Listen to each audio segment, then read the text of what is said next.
Vamos então, meninos, continuar aqui. A gente estava na questão número 3, né? Agora tá na hora da gente corrigi-la. Nós temos uma charge, né? A questão pede pra gente observar a charge e também ler o breve texto que tem logo abaixo. Na charge tem uma frase escrita: cenas da inundação, domingo para segunda. Conseguimos observar um casal, né? Realmente em meio a uma inundação, tentando se abrigar ali debaixo de um guarda-chuva. E aí vamos ler agora o texto que está logo abaixo. Nos primeiros anos do século XX, a imagem da capital federal precisava ser reconstruída e transformada no símbolo de modernidade. Os inúmeros problemas de infraestrutura da capital federal eram temas recorrentes na imprensa da Jovem República. Durante esse período de Primeira República, identifique quais foram os processos de urbanização e modernização da sociedade brasileira.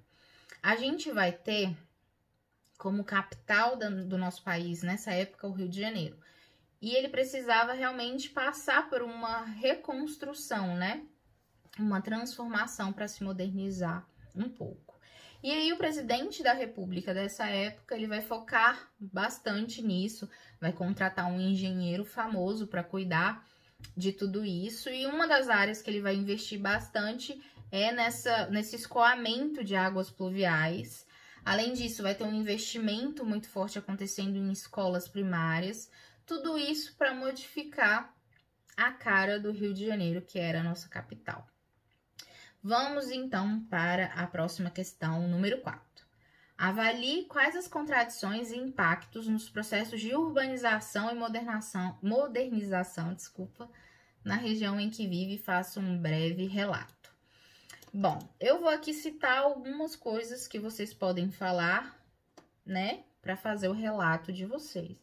Acho que hoje, nas grandes cidades, a gente tem como grande impacto o trânsito, né? A gente vê que os lugares estão mais asfaltados e que isso gera muito trânsito para as cidades, né? Muita gente comprando carro para utilizar, porque tem uma dificuldade no transporte público. Outra coisa que a gente pode falar são, às vezes, algumas fábricas em localidades erradas, porque uma indústria está sempre um pouco mais afastada, né? Mas, se a gente for observar algumas cidades, a gente vê que tem indústria dentro dessa cidade, não num polo mais afastado, o que é errado. Outra coisa, prédios muito altos, né? Muita gente morando, a densidade demográfica só crescendo nas cidades, o que gera trânsito. E esses prédios que são muito altos vão mexer muito com os ventos daquela determinada localidade. Então, tudo isso vai modificando a forma das pessoas viverem em determinado local. Vocês podem utilizar essas ideias que eu dei para vocês.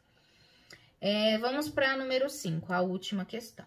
A partir da década de 1870, a entrada de trabalhadores europeus no Brasil passou a ser oficialmente organizada pelo governo.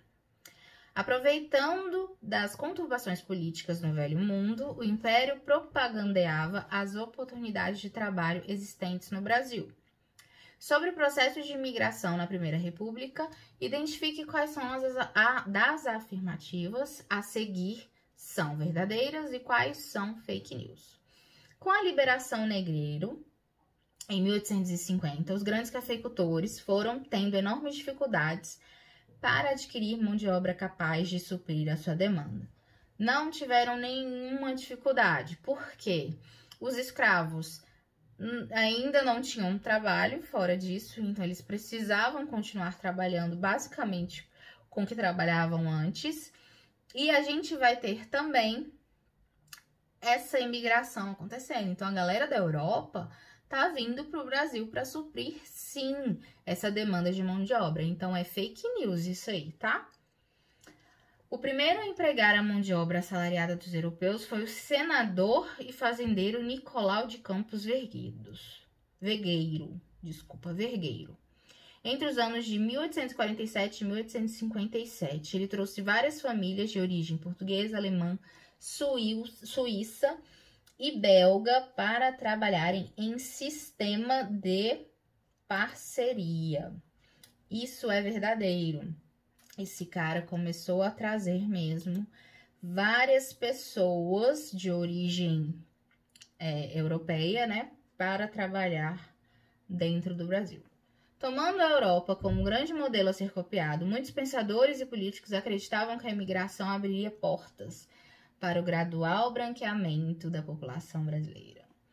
Parece mentira, mas é verdade, tá? Eles queriam mesmo fazer um branqueamento das pessoas. Porque como o Brasil era tinha uma grande população negra e estava miscigenando cada vez mais, né? Misturando cada vez mais, eles achavam que se trouxessem pessoas da Europa, no caso brancas, que fossem tendo relacionamentos com negros e aí com mais branco, misturando mais, ia com certeza fazer o branqueamento da raça brasileira, vamos dizer assim, tá? Então, é verdade. Na atualidade, ao longo dos últimos anos, houve um movimento crescente de grupos estrangeiros no Brasil, advindo tanto de países desenvolvidos quanto países desenvolvidos. O Brasil registra mais de 700 mil migrantes entre 2010 e 2018.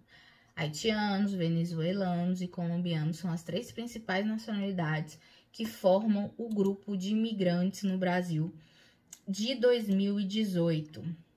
É verdade também, só assistir o jornal que dá para entender um pouquinho sobre isso, tá? Basicamente é isso, meninos. Espero que vocês tenham entendido, deu para corrigir direitinho. Se ainda tiver alguma dúvida, é só me procurar. Até mais.